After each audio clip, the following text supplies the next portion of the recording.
The biblical account of creation is perhaps second in importance only to the gospel of Jesus Christ. If you accept that God is the creator, everything else in the Bible falls into place pretty easily. Faith in the creation account versus faith in the current scientific prevailing wisdom are two surprisingly similar beliefs and opposite sides of the same coin.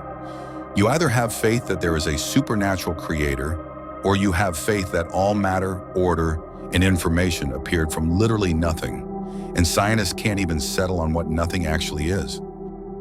Many pagan nations of the ancient world had their own creation stories. In these stories, the material universe was eternal, and their gods evolved out of natural processes connected with the world itself. But Genesis declares that God existed before creation, and God is in full control of the physical universe. He called the world into being by His word. God is sovereign and His power is absolute. He does not have to conform to nature and cannot be threatened by it. We can organize the creation account into two sections: days of forming and days of filling. The days of forming began with God's first act of creation, bringing into being the great watery chaos, and then bringing order out of chaos. Day 1. God created day and night by dividing light from the darkness. Day 2. God creates the sky and the waters by separating the waters. Day 3. God creates the seas and dry land by gathering the waters together. Then He makes vegetation to grow on the land. This set the stage for days of filling and creation of plant and animal life. After creation is formed, God moves in orderly fashion to the days of filling. On day 4, God creates the sun, moon, and stars to fill the day and the night. Day 5, God creates birds to fill the skies and fish to fill the seas. Day 6, God creates animals and humans to fill the land. And on day 7, God rests and blesses the seventh day, making it holy. We commemorate this day every week. It's called the Sabbath. The next chapter of Genesis zooms in on day 6 of the creation account, Adam and Eve in the Garden of Eden, and that will be the focus of our next episode.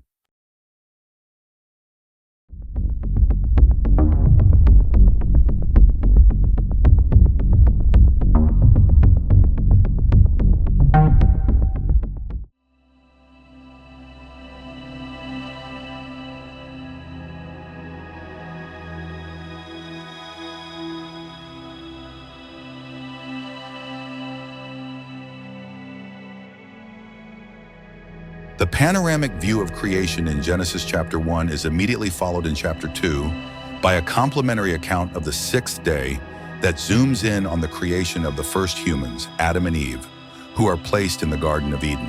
God begins by creating Adam from the dust of the ground.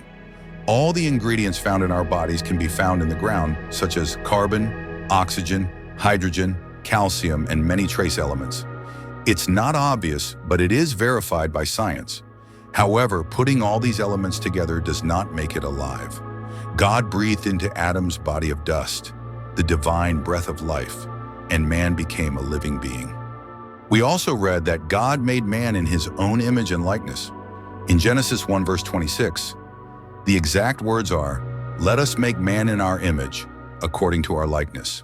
While this provocative verse has sparked thousands of years of debate, we can skip the controversy and go right to the Bible for our answer, where the Apostle Paul tells us that God created man with spiritual, rational, emotional, and moral qualities. The account in Genesis 2 continues as God places Adam in the Garden of Eden, where Adam is tasked with working the ground and taking care of the animals. God then brings all the animals before Adam so that they could be named. In spite of all this, Adam was lonely, and there was not found a helper fit for him. So God caused a deep sleep to fall upon Adam, and while Adam slept, God performs the first surgery by taking one of Adam's ribs to create the first woman. God made Eve as a, quote, helper comparable to Adam, created out of Adam's ribs so they were, quote, one flesh. Here we see the first marriage instituted by God. Christ based His teaching on marriage from this very passage. God told the human pair, quote, "Be fruitful and multiply and fill the earth." As a consequence, they had a number of children: Cain, Abel, Seth, and a number of other sons and daughters. For some time, Adam and Eve lived together in innocence and happiness, enjoying each other as one flesh without guilt and sin. However, we'll soon see in the next chapter, this bliss would not last forever. We're about to be introduced to the most infamous character in all of creation. The scourge of mankind, Satan himself, will tempt Eve with the very knowledge of the gods themselves.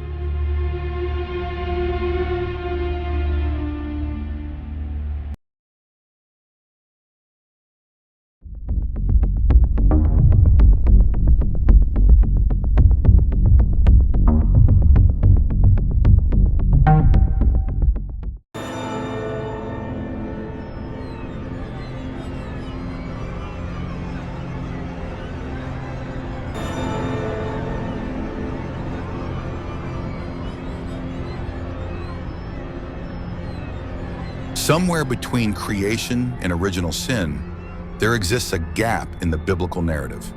Or is there? In the book of Acts, Paul implores us to be like the Bereans and search the scriptures daily. And Proverbs tells us, quote, "For it is God's glory to conceal a thing, and the joy of kings to search things out." God completes the creation and calls the creation very good in Genesis 1, verse 31. The book of Job says all of the angels were present and shouting for joy when he laid the foundations of the earth. But in Genesis chapter 3, we're introduced to a character called the serpent. The Hebrew word translated as serpent is Nakosh. Nakosh translates more accurately to the shining one. This word doesn't just mean a physical creature. The root word also implies divination, enchantment, and a hissing sound.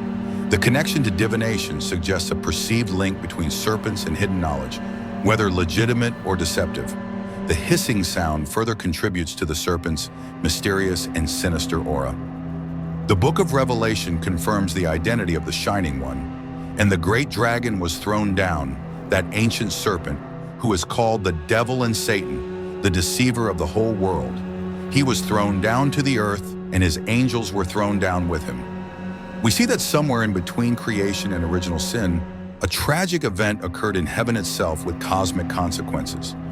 An account of Satan's rebellion is found in the book of Isaiah.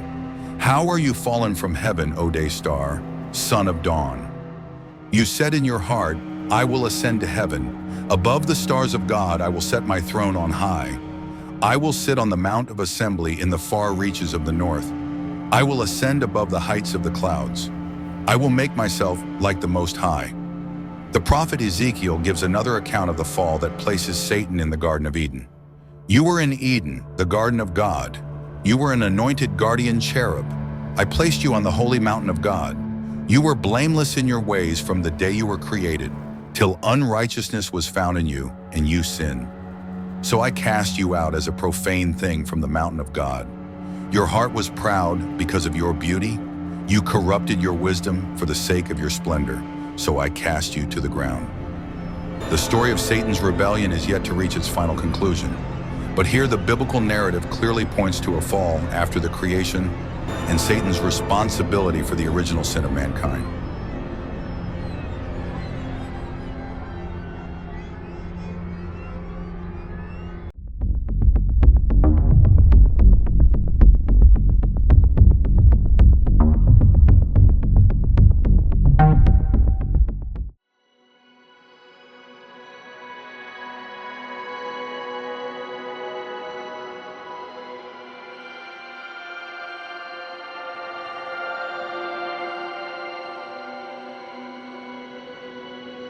The first two chapters of Genesis portray a picture of the world that is, quote, "very good."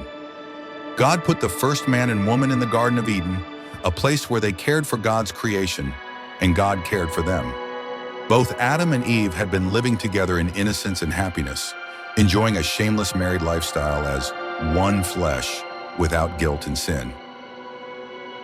Stop for a moment and consider the world as it is today. It's easy to see that many things are not the way they should be. If everything was once so good, how did it go so wrong? We're about to answer this question. First, we'll have to flash back to day 6 of the creation. In Genesis chapter 2, verse 15, we read about the mysterious tree of knowledge of good and evil. "And the Lord God commanded the man, saying, You may surely eat of every tree of the garden, but of the tree of the knowledge of good and evil you shall not eat. For in the day that you eat of it, you shall surely die." With the stage set, our main villain enters the story in Genesis chapter 3, Satan. God had issued one restriction to the human couple, not to eat of this forbidden fruit, but Satan engages in a skillfully deceptive dialogue with Eve that results in Eve not being satisfied with their role in creation. Now, having fallen into the temptation of wanting to be like gods, Eve eats the forbidden fruit. In spite of Eve's fateful decision, Adam chooses to join her in sin. Adam knowingly chooses to share Eve's destiny with her and eats the fruit as well. This rebellion has cosmic consequences. Sin and death enter the world, opposing God's blessing on his creation. As image bearers of God, Adam and Eve had a choice: trust in the goodness of their Creator or go their own way, rebelling against the kind of life God had given them. Shame, followed by hiding from God, was their immediate response. The man and woman had known only the goodness of God. In rebellion against their Maker, they came to know evil as well. They tried to hide from God, but it was no use. Sinful choices have consequences. The first couple, and all humanity thereafter, was banished from the Garden of Eden. Sinfulness, corruption, pain, and death entered the world. The world was no longer the way it should be, and the life on earth as we currently know it began.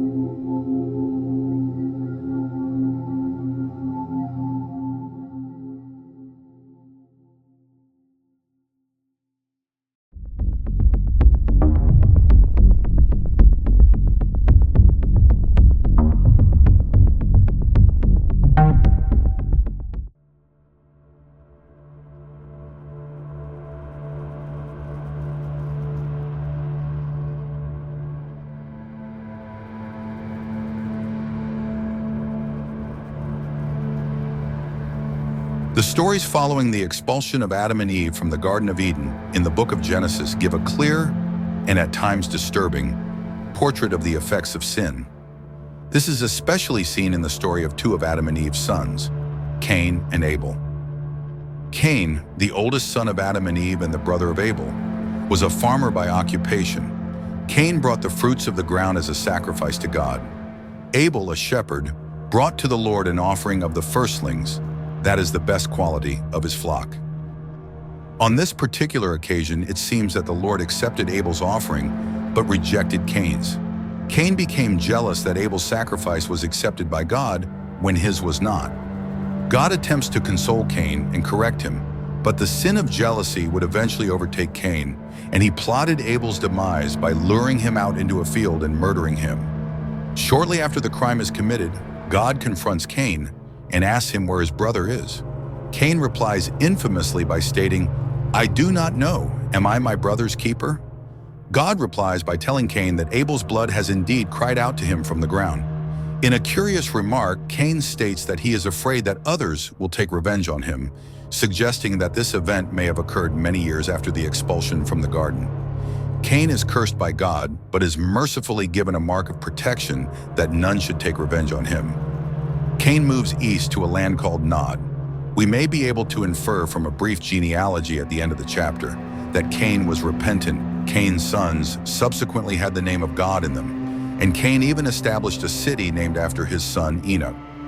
In this sad account, the author of Genesis wants to make a clear point that human nature, now unbound by God's presence in the garden, was immediately and effectively bounded by sin, but God in his mercy will offer us a way out no matter what.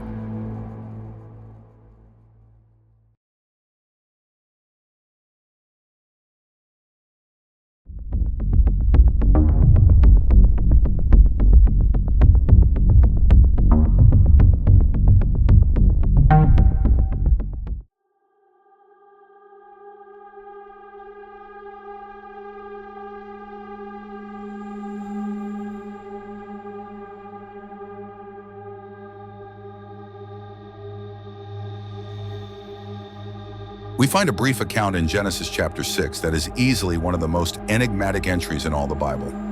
The Nephilim were on the earth in those days, and also afterward, when the sons of God came into the daughters of man, and they bore children unto them. These were the mighty men who were of old, the men of renown. So who were the Nephilim? For a clue, we'll have to see who the sons of God are. The term sons of God in Hebrew is Bene Ha-Elohim, meaning a direct creation of God. We call them angels. The term Nephilim is often translated as giants, and although they were giants, the true meaning is the fallen ones. This comes from the root word nephil, which means to fall or to be cast down. These men of renown, or Nephilim, would become infamous throughout the world. From the Greek Titans to the Hindu heroes of the Mahabharata, every ancient culture wrote stories about them. The book of Jude describes the fate of the angels that sinned by leaving their first habitation and pursuing unnatural fornication. While the book of 2 Peter also provides a link to these angels that sinned with the days of Noah. God did not spare angels when they sinned, but cast them into hell and committed them to chains of gloomy darkness to be kept until the judgment. He did not spare the ancient world, but preserved Noah, a herald of righteousness, with 7 others, when he brought a flood upon the world of the ungodly. Before this turns into an episode of Ancient Aliens and we ask who built the ancient monuments, a question we probably should be asking at this point. We can be confident in the biblical account and what it tells us. Strange as it may sound, at some point in prehistory, a group of fallen angels rebelled against God. These sons of God engaged in some mischief with human women that resulted in strange hybrid beings known as Nephilim. These offspring of the fallen angels wrought so much violence and corruption upon the face of the earth that it resulted in an intervention from God himself. That intervention was the flood.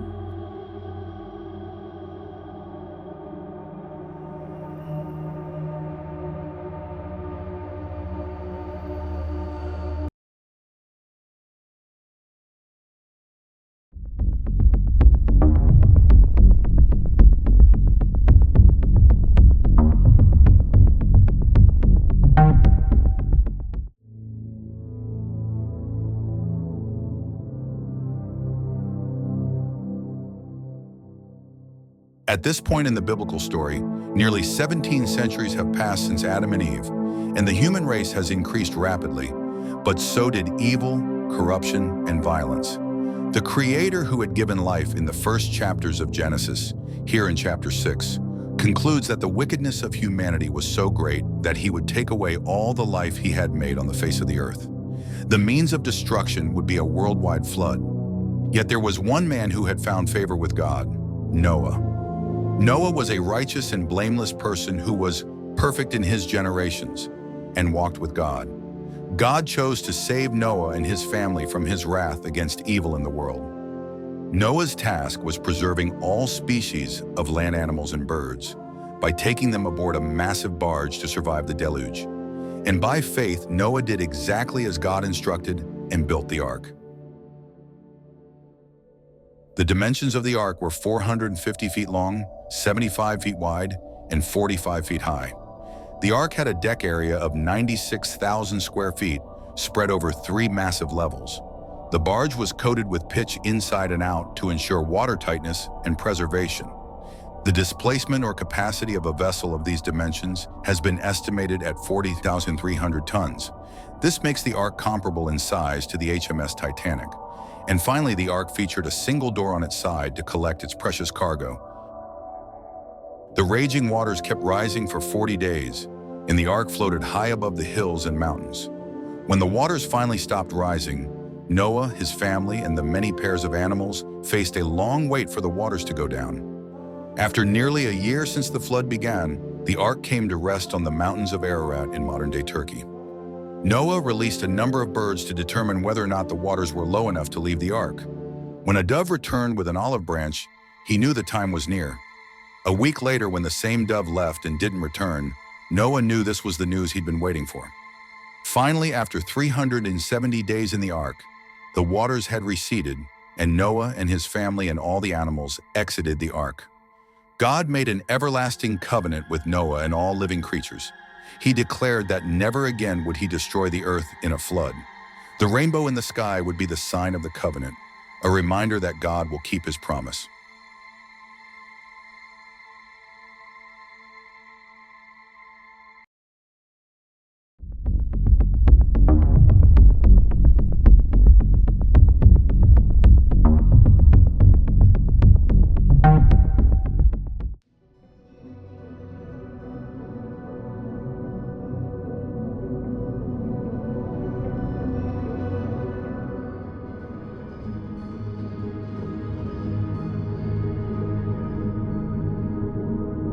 following episode is significantly more important than its length suggests. The narrative of the Tower of Babel occurs a few hundred years after the flood. It acts as the climax to the account of early mankind found in Genesis, or what we call prehistory.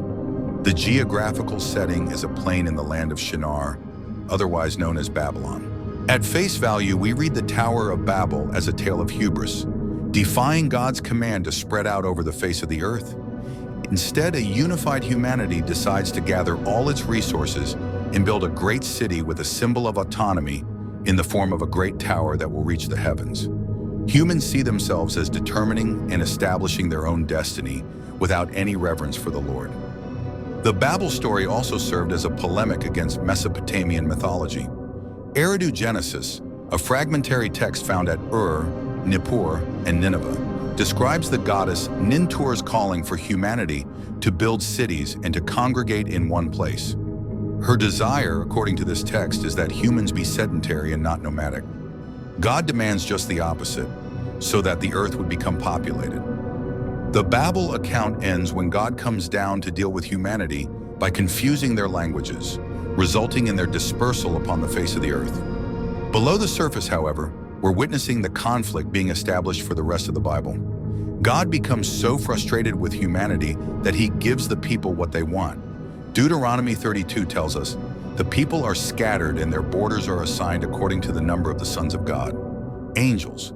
Each nation is assigned to specific members of the heavenly host as placeholders. God has dispossessed humans and divorced them.